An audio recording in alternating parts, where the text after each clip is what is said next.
welcome back to my channel. I am Manisha, and this video will be in continuation with the video I uploaded last, that is yesterday. So I was not planning to record any video, but this topic is very important, and I think I missed out on a very important detailing in that topic which I talked about. That is one of the student, I would say, I mean, like, I know him since a long time. So he commented that we talked about related subjects, right? We talked about actually unrelated subjects, that not only you can do PhD in an unrelated subject, but can also make out an exceptionally brilliant career out of it, and can set up an example for others, as well as fetch some highest and prestigious awards in science. So let's talk about what is the question he asked. First of all, I'll mention that comment here in an inset, and second, also you can go check out my yesterday's video, and in the comment section you'll find his comment, which is an exceptionally brilliant and outstanding question, I would say, because he talked about the sub disciplines of a broad discipline.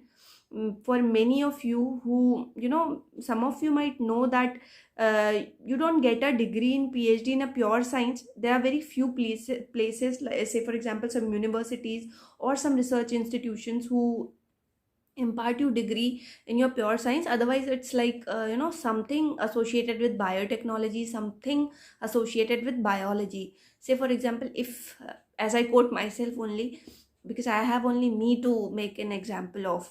So say for example, I did my masters in botany, right? So what if I get my PhD degree in plant biotechnology? The thing is, I'm not getting a PhD in botany degree, right? As my masters was in botany, so if the PhD degree would have been in botany, then it will become a longer term streamlined botany masters and doctoral degree, such that anybody who later on gets a hold on my degree says that yes, this girl has a command over botany, because she did her post graduation as well as her doctoral degree in botany. But what are the consequences of not getting a degree in pure sciences?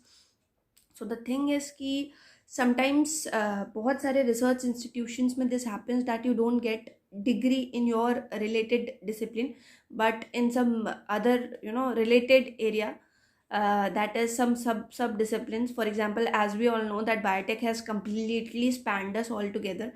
That is everywhere you see, be it anything like if we talk about plant, it's plant biotechnology. If we talk about animals, it's animal biotechnology. Coming to certain places like agriculture, it's agriculture biotechnology or agriculture engineering for that matter. So the pure sciences has been integrated with some ऐसे suffix लग गया है कोई उनके पीछे. So the question, if I put in my words, if I'm able to decipher the question correctly, is कि ma'am अगर से मैंने PhD करी है in a subject in which I'm very interested, क्योंकि आजकल बहुत सारे रिसर्च के जो फील्ड्स हैं, दे आर बहुत ही ज़्यादा इंटरेस्टिंग सब्जेक्ट्स आ रहे हैं. Say for example plant breeding, plant biotechnology, plant genetic research, या something related to genetics, right, but not botany. और बट मेरा मास्टर्स जो है वो बॉटनी में है. तो वहाँ पे आप फ्यूचर प्रॉस्पेक्ट्स बताओ कि वहाँ पे क्या करना will be better if I want to go for an assistant professor position. अब यहाँ पे बच्चे, पहले तो you need to figure out कि आपको ये जो असिस्टेंट प्रोफेसर पोजीशन पे जाना है, are you targeting an university और are you targeting research institute. ठीक है, बहुत ज़मीन आसमान का फ़र्क है दोनों में, क्योंकि एक जगह आप कंप्लीटली रिसर्च कराओगे तो